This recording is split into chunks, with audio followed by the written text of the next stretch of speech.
আসসালামু আলাইকুম। আমি আবসারা গোট ফার্ম থেকে আবুল হাসান বলছি। আজ আপনাদের সামনে যে নিয়ে এসেছি এটা হচ্ছে হোয়াইট স্পিকিং হাঁস। এই হোয়াইট স্পিকিং হাঁসটা এত সুন্দর বা এত গ্রোথ, এই দেখে শুনে আমি কিন্তু 10 পিস মতো নিয়ে এসেছি।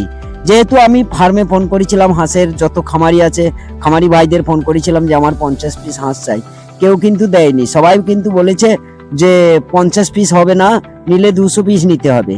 200 পিস আমার যদি রাখার মতো ক্যাপাসিটি না থাকে তাহলে আমি নিয়ে কি করব।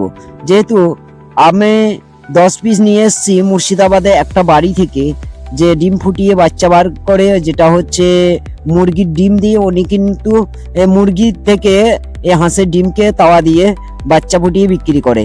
যেহেতু 10 পিস করে উনি বিক্রি করে, আমি 10 পিস নিয়ে এসেছি। উনি আমাকে কথা দিয়েছে আরও 20-30 পিস আমাকে করে দেবে, উনি বসাইতেও দিয়েছে অলরেডি।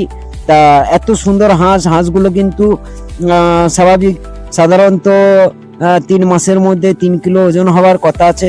দেখা যাক, এটা কিন্তু 15 দিন বয়স, 15 দিনে প্রায় 500 করে হয়ে গেছে ওজনে। তা এত সুন্দর লাগে, আমার কিন্তু খুব শখ যে হোয়াইট স্পিকিং হাঁস আমি পুষবো, বা ওর সাথে কিছু ক্যাম্বেল হাঁসও রাখবো। যেহেতু দেখতে ক্যাম্বেল হাঁসটা কিন্তু ডিম দেয়, আর এটা কিন্তু মাংসের জন্য বিখ্যাত। তা বন্ধুরা, আমি অনেক চেষ্টা করেছিলাম যে 50 পিস একবারে তুলে নেবো, কিন্তু 50 পিস আমি জোগাড় করতে পারিনি, বা আমাকে কেউ দেয়নি 50 পিস। সবাই কিন্তু বলেছে যে এ নিলে 200 পিস নিতে হবে।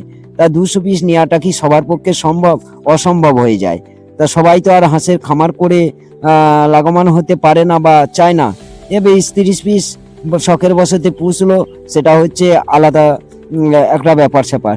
যাই হোক, হাঁসগুলো কিন্তু এত সুন্দর দেখেন। এইগুলো হচ্ছে হোয়াইট স্পিকিং হাঁস। আমি যেহেতু ওনার বাড়ি থেকে ভিডিও করে নিয়ে এসেছি, বা দেখুন সই এত সুন্দর, মানে আপনাদের ঘর মুখে বলা যাবে না। যেটা ওদের কিন্তু খাবার, যে পোলট্রির ফিড খাবারটা আমি দিই, আর অলরেডি ওরা কিন্তু গুগলি খাওয়া ধরে গেছে। আমি গুগলিটাও কিন্তু অ্যাভেলেবেল হিসাবে ওদেরকে তুলে দিই। তা গুগলি যদি পায় তাহলে কিন্তু আদার্স ওরা অন্য খাবার কিন্তু খেতে চায় না। গুগলিটাই ওদের কাছে সব থেকে বেস্ট খাবার মনে হয়। তা আপনারা চাইলে এইভাবে পালন করতে পারেন বা জোগাড় করতে পারেন। যেহেতু আমার পক্ষেই অসম্ভব হয়ে যাচ্ছে জোগাড় করা, যেহেতু 50 পিস করে দিচ্ছে না, তাহলে আমি কি করে আপনাদেরকে বলবো যে আমার কাছে অ্যাভেলেবেল পাওয়া যাবে। তা আপনাদের যদি ভালো লেগে থাকে তাহলে আপনারা ইউটিউব থেকে যোগাযোগ করে নিতে পারেন বা পুষতে পারেন। যেহেতু এগুলো একবার পালন করে দেখতে পারেন, যে শখের বশতে। এগুলো কিন্তু মাংসর মেটালিটি খুব সুন্দর, এত সুন্দর টেস্টফুল বলছে মাংস খুব। যেহেতু এখনো আমার কিন্তু বড় হয়নি, বড় আশা করি হয়ে যাবে। যেটা বড় অনেকটা বড় হয়ে গেছে, যেটা আপনারা দেখতে পাচ্ছেন।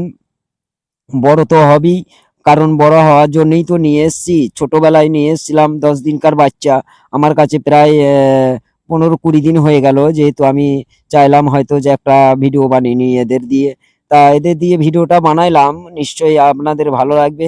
এদের কিন্তু আমি এখনো পুকুরে ছাড়িনি, এদের পুকুরে ছাড়িনি এ কারণে যে বড় পুকুর, আর এই 10টা হাঁস এদেরকেই ছাড়বো এখন।